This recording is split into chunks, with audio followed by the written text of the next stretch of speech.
Kamala's actually said that we shouldn't even have an election since Taylor's endorsed her. It's done. Now, I joke about that. Some people will take that seriously, but that's a joke. Based on Mandis talking last night about if Taylor Swift were to endorse Kamala Harris, would that move the needle? And I just push back on it ferociously. I hate it. I hate endorsements to begin with, and I hate the idea of anyone being so brain dead that they would go along in their lives, not vote at all. I'm not going to vote. I'm not worried about it. I'm not thinking about it. And then someone that they idolize in the entertainment industry says, hey, I'm voting for, oh, well, then I'm going to vote. I get physically ill thinking about it. I understand that you get ill thinking about it, but I also think that can be a thing, too. No, Dan's right. Yeah. That's what makes me sickest of all, is that Dan Mandis is right. That will happen. That it will move the needle. I don't know how much. It's a close election. I mean, it matters.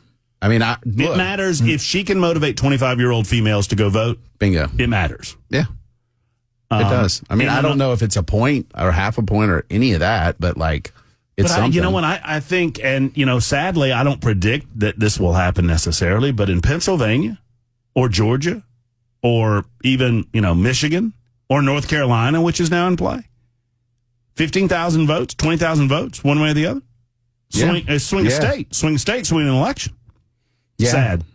Yeah, it is, but I think what's shocking, and I know we're going to talk about the debate, but what I've been looking at is the Kamala Harris approval. Okay? Mm-hmm. She's done nothing other than replace Joe Biden, right? But the reimagination of her policy positions, her general discipline, and sort of the weird laugh, she still has a little bit, but the future unburdened by what has been, she's gotten rid of. She has managed to be in net positive favorability. Like, she is now in net positive after years of being underwater, unfavorable, 14 points. Just over the last stretch, it is a shocking testament to what media and algorithms can do when they decide to do a thing. Do you believe that Kamala Harris owns a gun?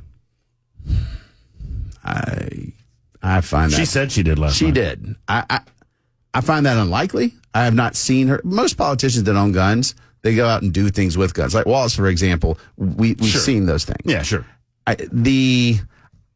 Years ago, there was a guy in Alabama named Paul DeMarco who debated Gary Palmer, who's on this show periodically, and he basically said, well, I have all these guns, but I'm not going to tell you about them. And I think I was moderating that debate. I think you were on the panel. Yeah. You were on the panel during that debate. And it was the worst answer because there was no evidence that he had really ever had any engagement with firearms whatsoever. And I think that's how I felt about Harris saying that. She's not going to win that fight anyway. I felt like if she owns a gun, it's something that she did 20 years ago so that she could always say that she owned a gun when she was challenged on her gun control stance, right? Yeah. Well, I own a gun. But I mean, come on. The NRA contingency, they're not going to be close to Harris.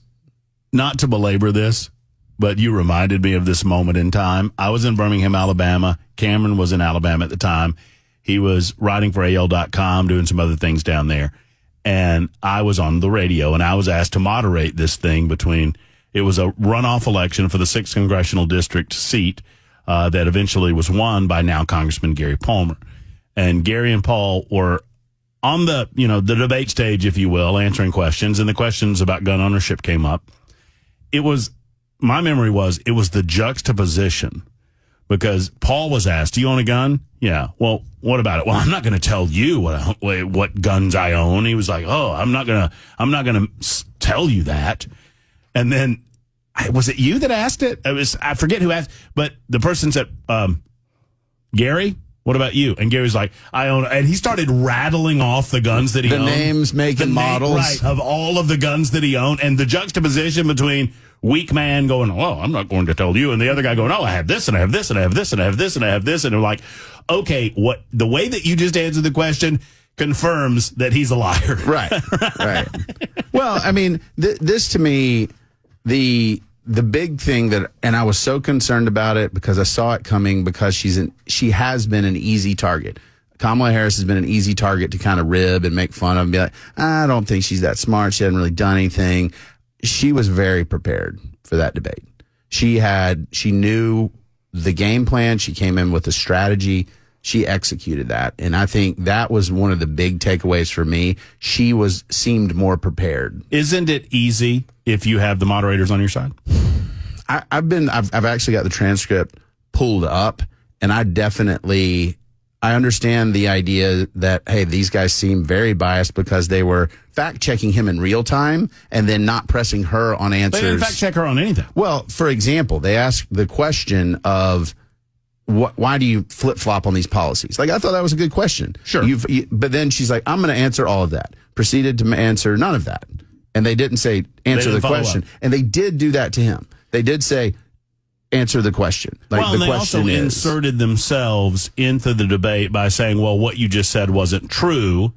And they never did it with her. For example, an easy way to do that, you would mute Matt Murphy's criticism if David Muir would have been willing to say, well, Ms. Vice President, that comment, you're taking the comment that he made in Charlottesville out of context, and it's been well established that comment was taken out of context when she brings up the Charlottesville thing. Right. That's the easiest one to do. And then you look at Matt Murphy or Cameron Smith or whoever and go, what are you talking about? I fact-checked her too.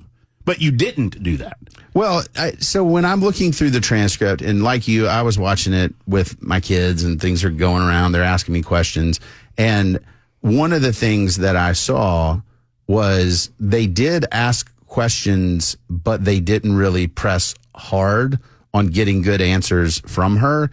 And she took advantage of, we've seen the term baited a lot in the way that she handled Trump. She really went after him to pull him in, and he felt like he had to defend as opposed to pointing out, his closing sentiment was really good. But it was like, you're the incumbent. You're in office right now. How are you saying you're the change? Mm-hmm. You're the change candidate when you're literally the vice president of the United States right now. But at that point, I think it was too late. There was a lot of distraction, a lot of meandering. I think she did well. And she put it this way.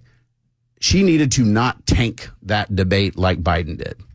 And she overperformed expectations for her. Look, if we finally beat Medicare. Yeah. We finally beat Medicare. Yeah.